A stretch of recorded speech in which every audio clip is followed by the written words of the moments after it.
Someone asked me to speak about death today. First asked me about death in general, and then more specifically, how does one, say it again,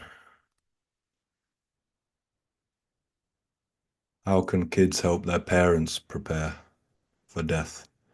This is in cases where a child is connected to a master, but the parents are not. So I'll speak a bit about it in general, and then I'll this more specific question with my opinions as ever. So, what is death? What's death for us? So, death, physical death, means that this body, this physical body, can no longer support conscious, intelligent life, basically. So, there's still a body there. In the case of death, it's not like it's spontaneous combustion occurs necessarily, or it's not like the body just falls to pieces. There's still a body there, but the hardware of this body can no longer support consciousness, can no longer support intelligent life, basically. So consciousness is made possible in these bodies through a number of distinctive processes. And a few of them are absolutely key to life. For instance, the respiration, functioning of the lungs, functioning of the heart. Some are not, for instance. I mean, if we make somebody blind, or we make somebody deaf, or we, you know, chop their both arms and both legs off, quadruple amputation, still this body can support conscious life, even if we do all of these things.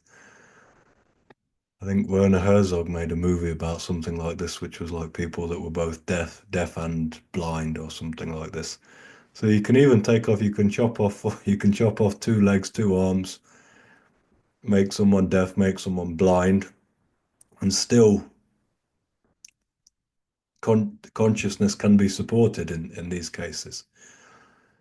And then you can get some diseases where people remain, they're able to see, they're able to hear, they can walk, they can move, they can do everything. And yet the the um, the functioning of the body is eroded from the inside out, and it's eventually no longer able to support life. So this is what we call death. That is not death. Analogously, kind of, if we take this example where we talk about the soul as being like electricity, or consciousness as being like electricity, and the body being like an appliance. If you take a toaster, for instance, you can say this toaster is alive and functioning as long as it's able to receive this electric current and put it to good use, put it to proper use, basically, right? When that toaster is unable to do that, when it's unable to receive an electric current and do anything with it, we'd say that toaster is knackered. To use a word I may use in everyday parlance.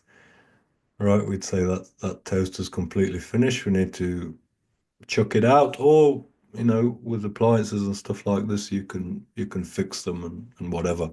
Also, bodies can be fixed.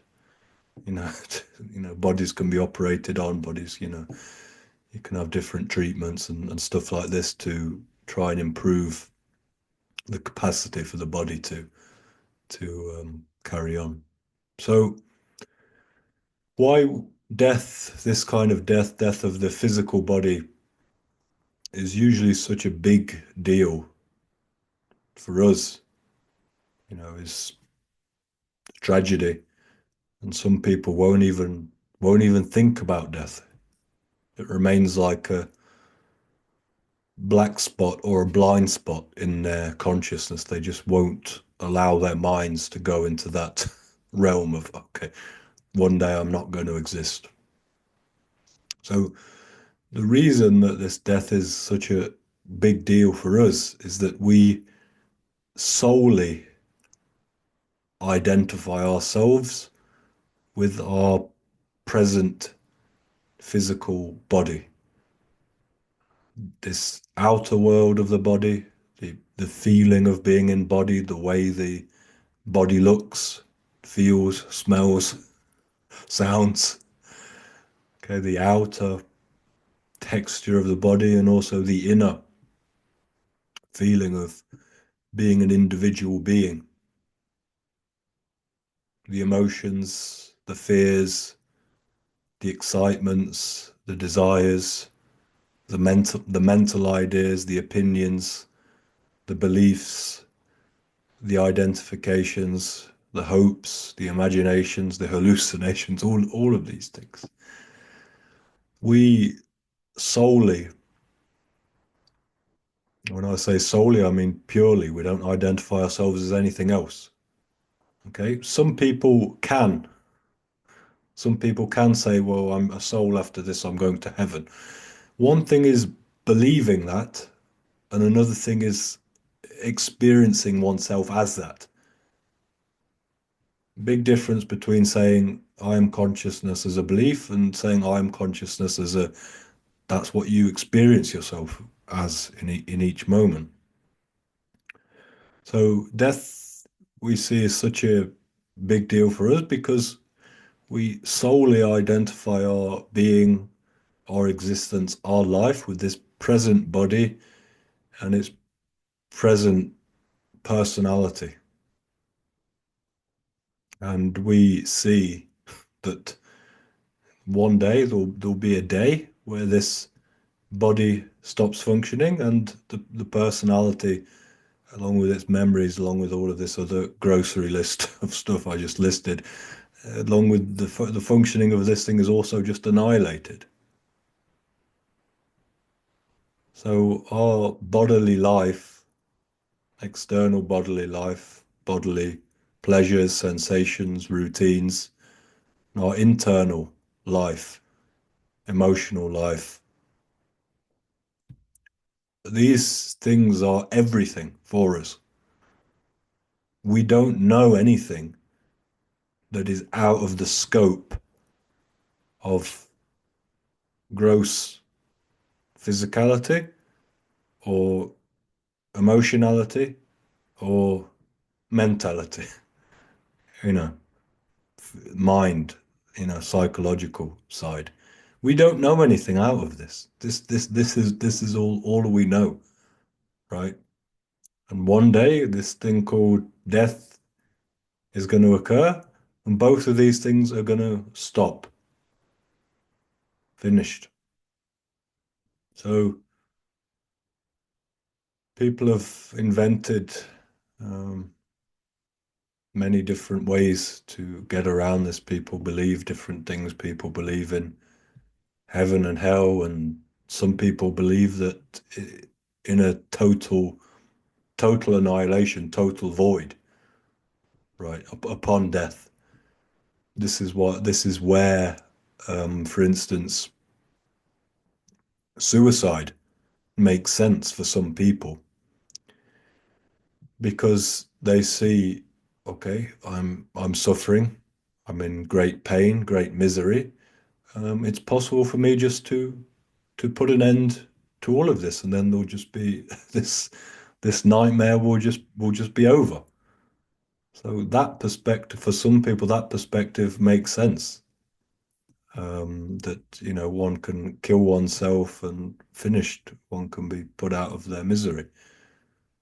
Um, for some people who like life, who are not miserable or are partially miserable, but overall, you know, they want to live, they want to experience things. The idea of a heaven, or even maybe a hell, maybe even a hell. For some people, maybe a hell would be preferable to avoid. Possible, right? At least in hell, you might meet some familiar faces, right? Right, have some maybe familiar experiences. So these things are more comforting for some people because to some degree they assume that what they know, which is being me, feeling this, knowing these people, that in heaven or hell, these things will be able to continue. So some people tell themselves this also. So people have come up with many ways of dealing with this idea of death, dealing with the fear of death. But all of these are just kind of patches, really. They're not permanent solutions to this thing we call the problem of death, the terror of death, the tragedy of death. Even if we say, okay, I don't mind, one day I'm going to die, fine, I accept it. Still, maybe we're living here and we would take more issue with the death of somebody else who's presently related to us, who's presently connected to us. So even if we say, look, I accept my own death, it's coming, fine, I accept it. Still, death might mean something to us via the fact that somebody that we know and love may die, right? So this is also another aspect. So it's pretty difficult to escape the snare of, fearing, worrying about death in this life. So the only real way to do it is to actually know what death is. And the only real way to know about death, to know what death is to know about life. Because actually, life and death are just, two sides of the same coin. Just like waking and sleep are also two sides of the same coin. Light and dark are two sides of the same coin, right? The life is the creation plus the preservation, and death is the dissolution, and this is a cycle. But the question is there something which is present in life? Yes, and remains present in death also. It's not this body, it's not these specific individual bodies that we have for maybe tops 90, 100 years. It's not these bodies. These bodies cease functioning and they go back to where they go back to the earth somehow. Either they get buried, they dissolve in the ground, or they get burnt to ashes and then the ashes get scattered somewhere. So it's not this body, and it's not the personality either. Right. Well, different thing can be said about the personality, but still.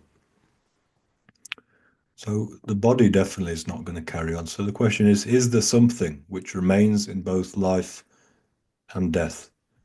And learning what this thing is, whether you call it the soul, whether you call it the consciousness, whether you call it reality, this is the purpose of this thing that we're calling the spiritual path, is finding that thing. So once we've found that thing, then we know what life is.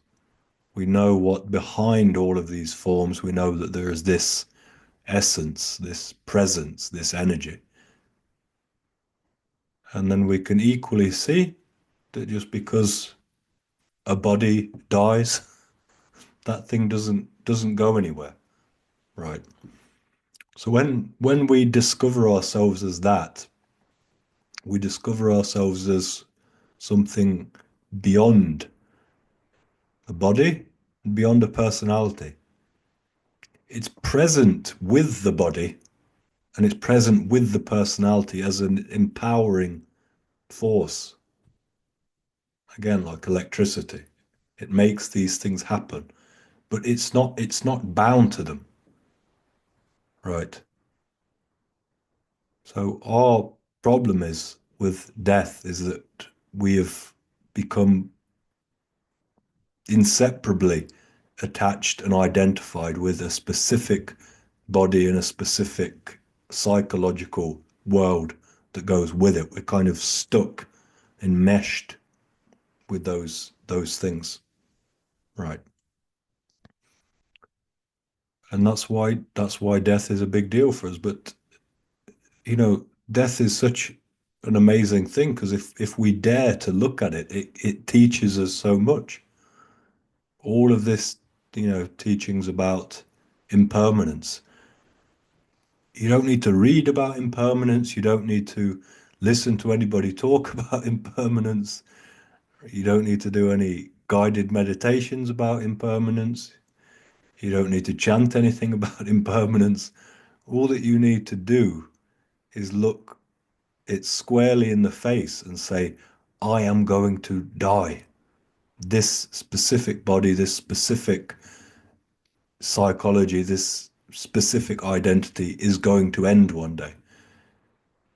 And the feeling that engenders within us teaches us all we need to know about impermanence, right? Which is things change, nothing lasts forever, right?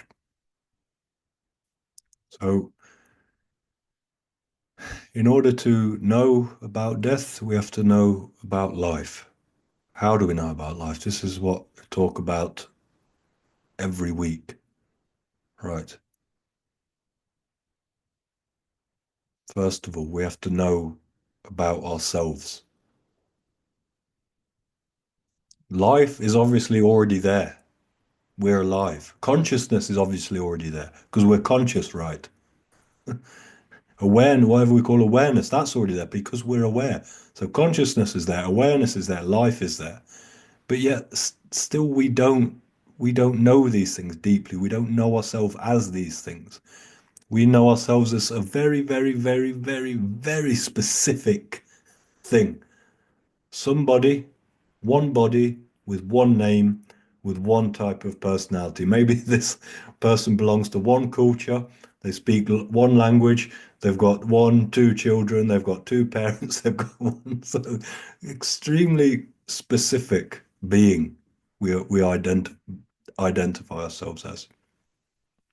So in order to know about ourselves, in order to know about life, we first have to discover ourselves as people. And in order to discover ourselves as people, as individuals, we need to we have to start with feeling, right? What does it mean to start with feeling? What are the polarities of feeling? Feeling really good, feeling really bad. So on the one hand, we need to see what makes us feel really good, what makes us feel right, what puts us at ease, what makes us content, right? This is one side of feeling. This is one side of getting to know ourselves. Another side of feeling, what makes us feel really bad, what gives us a sense of tension, what puts a knot in our stomach. And this is the basic way of orienting ourselves in life. We orient ourselves this way anyway, between what we like, what we don't like. But then still, even if we say, oh, great, I'm going to live a life where I do the things I like and avoid the things I don't like, still, we struggle, right? Still, we find areas of resistance, we find fears, we find phobias, we find problem upon problem upon problem upon problem we find resistance, we find conflict both within ourselves, within other people, and with life. All of these things we find. So, to learn about ourselves and life, we have to go into all of these different things and see what is my problem actually? Why am I suffering here? What is the pattern that is at play here? What am I scared of? Why am I scared of this? All of these things, we have to begin deconstructing ourselves. And it's not like we sit down and do it, but we have to see. We have to see this happen through the day, through looking, where does fear come? Where does tension come? On the other hand, where does that feeling of release come? Where does that feeling of relaxation come?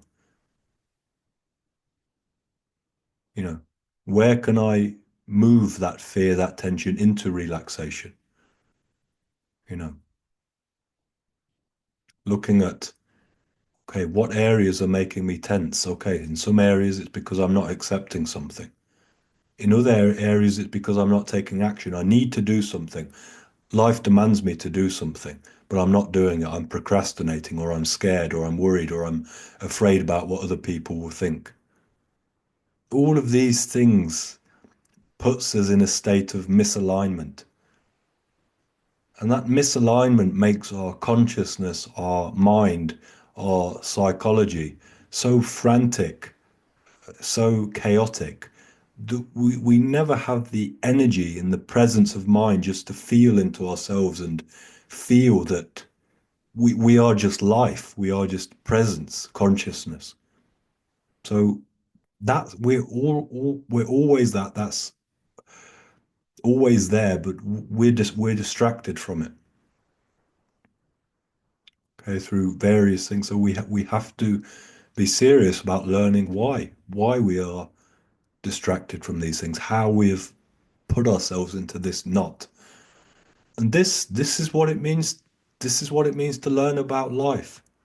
It means we've forgotten about life. We've forgotten the essence of life because we've become tangled up and we've become distracted with other things.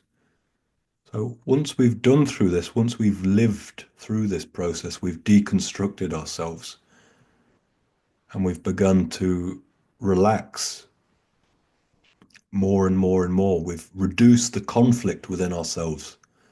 We're not arguing with ourselves. We're not arguing with life. We're not arguing with other people. This means when there's less conflict, it means the mind is in a greater state of peace, equilibrium.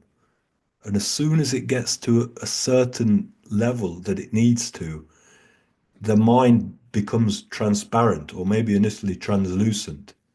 And then it's just the life, the consciousness, it sees itself. It's not like there's somebody there looking at saying, "Oh, I'm the consciousness." It's it's like this word in Avadhuta Gita I've used many times, aperceive. It's a fancy philosophical, pompous rather, philosophical word. It means perceiving, but you're not perceiving something outside of yourself. It's not me perceiving you or me perceiving that. It's this feeling of, I am.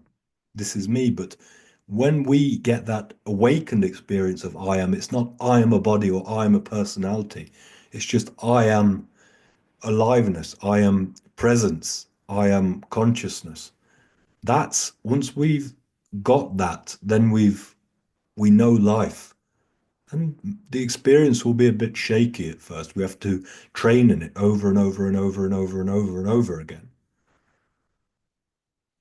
Once we get really deeply established in that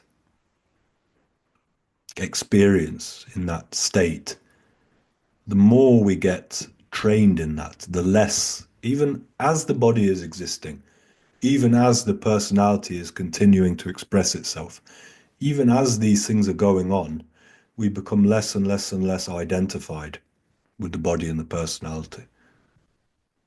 And then one day we really get this feeling that I have not been born. what I really am is unborn, it's uncreated, and therefore it's indestructible as well. This comes after all this, what I've said. And when we know ourselves as that, then we've got the knowledge of death. We've got the knowledge of life and we've got the knowledge of death, right? So this is how it is. This is how we learn about death. But until we know life, until we know what life is, that what we call death will always remain a mystery.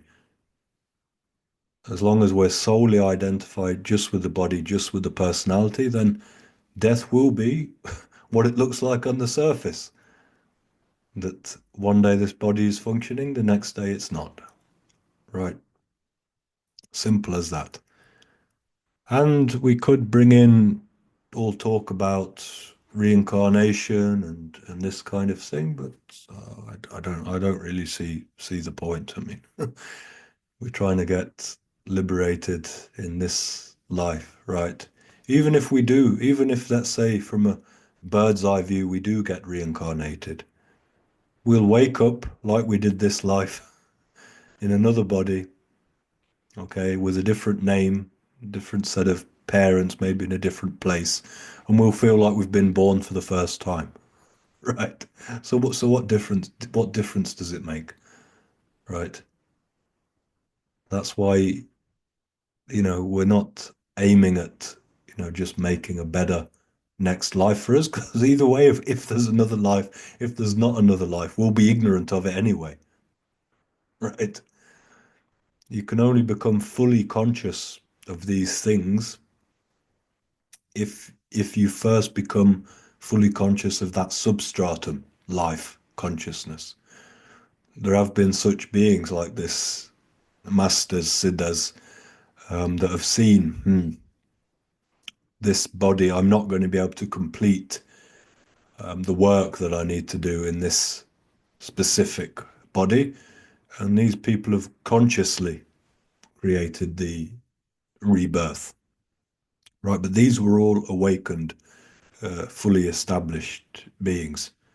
Right. It's not like they were identified with their personality. They got to the point where the personality, the mind, the individual spheres of existence, they weren't the slave of this anymore, like we are. We're the slave of this. Personality has a problem, we have a problem. Personality has suffering, we have suffering. Body has suffering, we have suffering.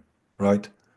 So we as a consciousness have become entangled with personality in the body, and we suffer whatever they suffer. These masters that I'm talking about, they could have whatever problem. The body could be in terrible pain. Personality could, on the surface, be suffering. I don't know. Maybe they got scandalized or whatever. But they wouldn't suffer. Okay, so they were master means first of all they're not a slave. They're in charge. Just because the body is suffering doesn't mean that they have to suffer. Doesn't mean that they have to identify with that body suffering. Right. So,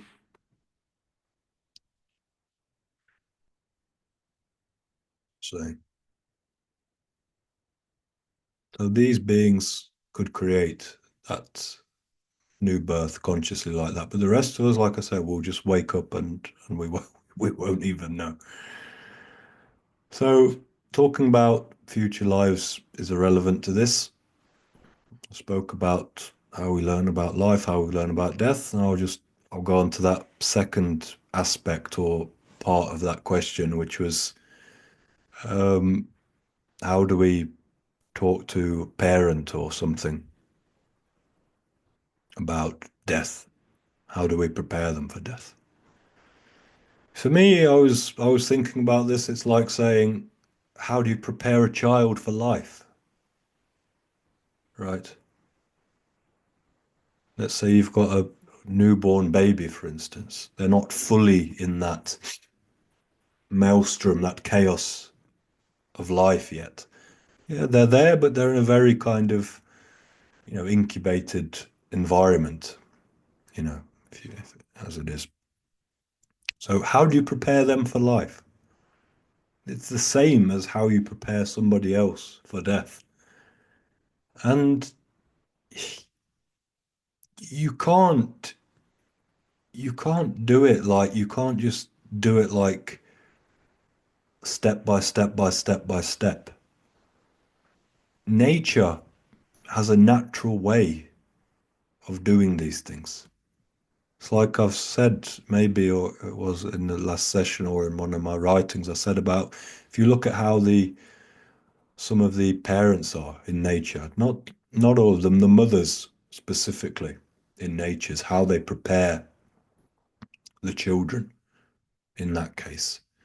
There's no, for instance, lions or something like that, lions or tigers, these amazing beasts.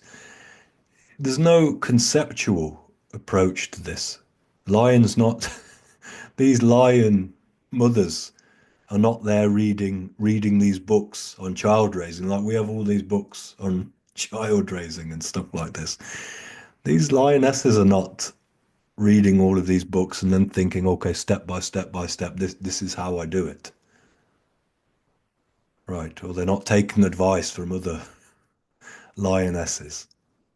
Right. But yet raising they're raising this cub, let's say a cub, and this cub turns into a gigantic lion, king of the jungle, right?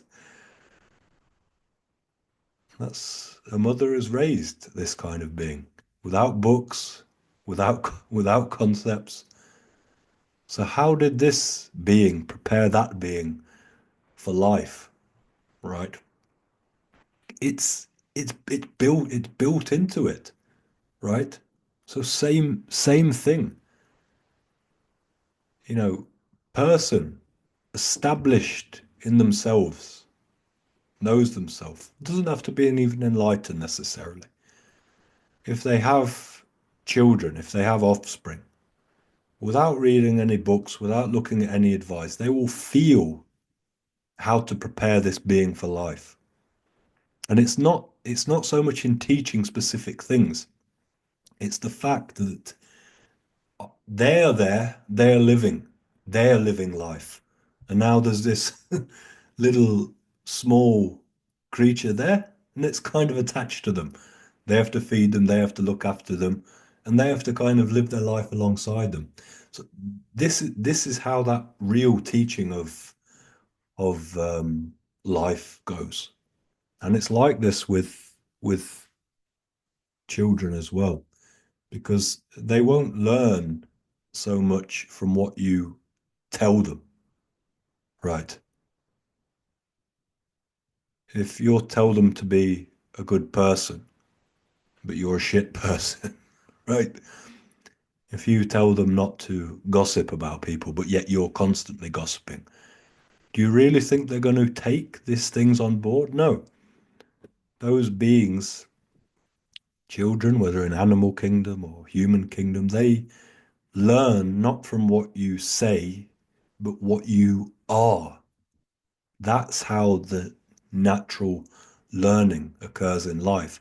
Same thing with the beings that we call gurus or guides, also. Historically, some of these beings would be very close. They'd live kind of close lives with, people who would call themselves disciples or whatever.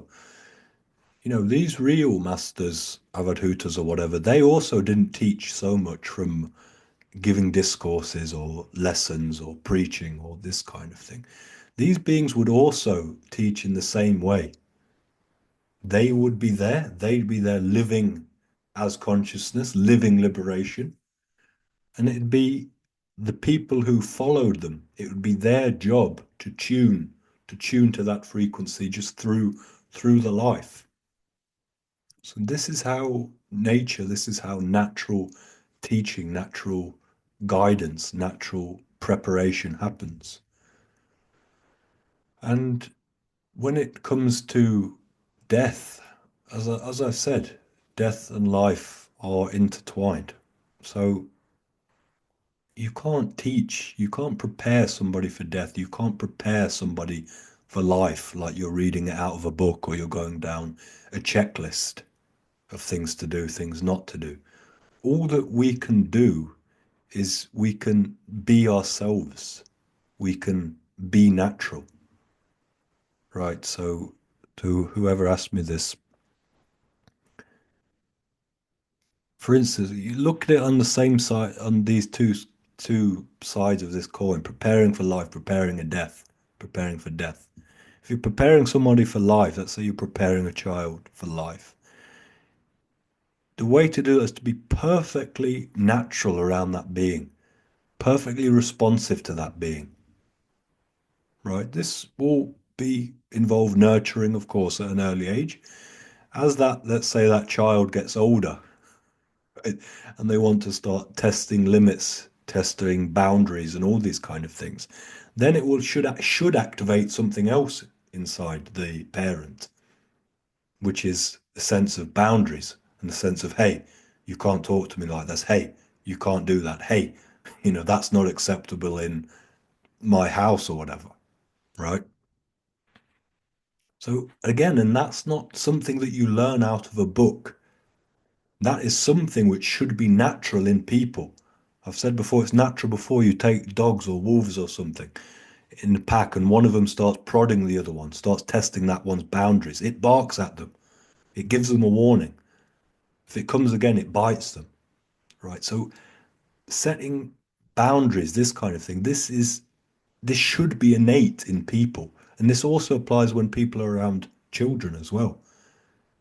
You get some children these days, the parents are so soft and they pussyfoot around them so much that these kids just become complete spoiled brats, totally unprepared for life, totally unprepared for anything, totally unprepared for meeting people who are not just going to kiss their ass and do what they want.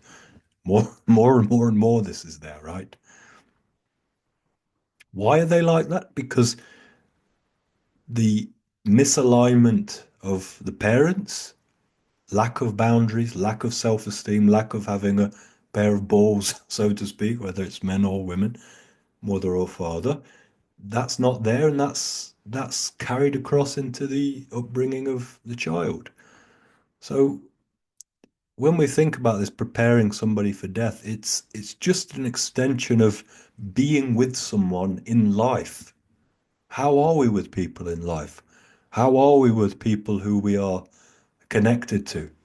Friends, family, people that we say we love. We're ourselves. We're responsive. We're nurturing if we feel like being nurturing. We're more strict if we feel like setting a boundary, right? So somebody's dying. This is a situation of life. That's all that there is to do. That's all that there is to do in any situation in life. Be you. It's so simple. We have this natural intelligence inside of us. Again, how distorted have we become? This lion mother who we think, okay, the animals are so less intelligent than us. They can raise this big roaring king of the jungle. And then look at some of the children that so-called intelligent humans raise. Spoilt, entitled, don't know anything about life, weak, right?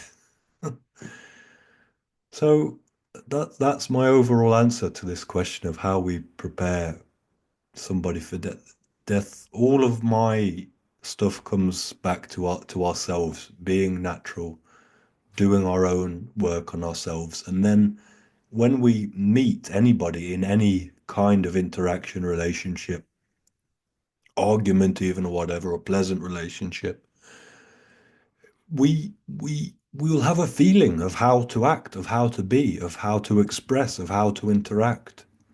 It's the same thing. Loved one is dying. How do we feel like being? Do we feel like being nurturing? It also depends on what that person is saying. Does that person want to talk to us something about death? How does that person look? All of these so many. This is why there can be no set, okay, do this, do this, do this, do this, do this, don't do this, don't do this, don't do this, don't do this. Because the situations in life are so complex and so nuanced that we have to be flexible in each scenario. And that's why this path is as it is, right? You are just getting more and more and more established and relaxed in yourself. The more you do that, the more you connect with this natural intelligence of life. And that natural intelligence of life will have an answer, will have a response, intelligent response for each situation that you're in. Original response as well.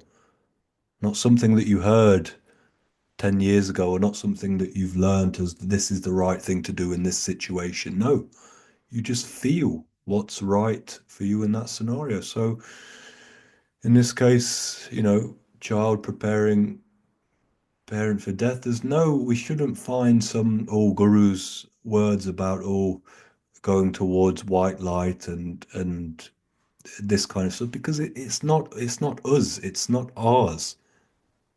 What somebody's dying and you want to pass them something second hand. You want to give them you want to give them something that's not even yours because you haven't got the heart just to be yourself. You also to be vulnerable in that moment and express and feel and be yourself. So this is my opinion about this matter. And ultimately, whatever I say is it comes back to the same thing, the same stuff. Right? I haven't got this set of this for this situation, this for this situation, this because we're all different. We're all different people.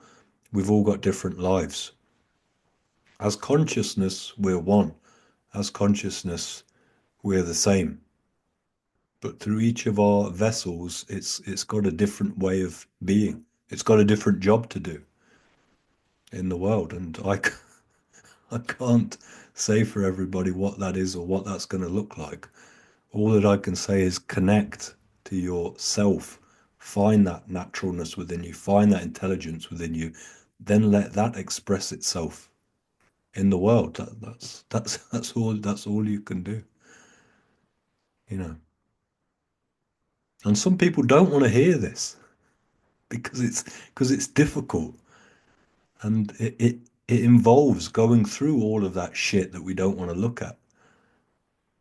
It's easy to go to some so-called guru and he says do this, do this, do this, do this. This is what to say, this is what to think, this is what to do, this is what to wear. Some people want to some people don't want to be responsible for themselves. When someone asks them about their life, people want to be able to point to somebody else and say, "Oh, look, no, I'm following that one. Ask him." Right? We have to be able to say something for our life, for how we are living. None of these, none of these fake gurus, whatever, gonna stand up for us. No, no, nobody. Right? We have to be able to say, this is my life. This is how I'm living. This is why I'm living like this. This is why I'm doing what I'm doing. And we've got to be able to say that with some force, with some power, right? That's it. I've said what I wanted to say.